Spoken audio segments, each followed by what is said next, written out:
নামাজ কালাম পড়ে আল্লাহর নাম নেয়। একজন আছেন উনি প্রথমে আমার নাম নেন। র্যাঙ্কিং করা হয় সবচেয়ে বড় অন্যতম গডফাদার এবং ক্রিমিনাল নাম্বার 1 হলো কিন্তু আপনি। মামলার কাজ যে এবার আইনের জালে প্রভাবশালী ব্যক্তিত্ব পাটোয়ারি, তার বিরুদ্ধে দায়ের করা হয়েছে গুরুতর মামলা। দীর্ঘদিনের অভিযোগ আর নানা জল্পনা কল্পনার পর শেষ পর্যন্ত আদালতের বারান্দায় গড়ালো এই ইস্যু। কিন্তু কি আছে এই মামলায়? রাজনৈতিক প্রতিহিংসা নাকি দীর্ঘদিনের জমে থাকা কোনো অন্যায় বিচার? কি বলছেন সংশ্লিষ্টরা?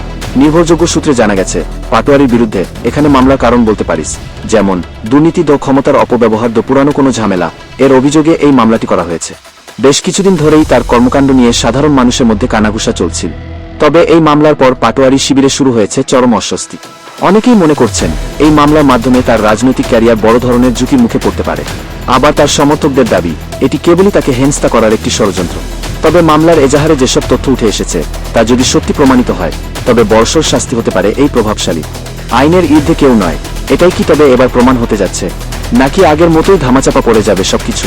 আপনাদের কি মনে হয়, পাটোয়ারির এই মামলা কি ন্যায্য, নাকি এর পেছনে আছে অন্য কোনো মাস্টার প্ল্যান? কমেন্টে আপনাদের মতামত জানান। এই মামলার প্রতি মুহূর্তের আপডেট পেতে ওয়ার্ল্ড অ্যানালিসিসের সাথেই থাকুন। সাবস্ক্রাইব করতে ভুলবেন না। ধন্যবাদ।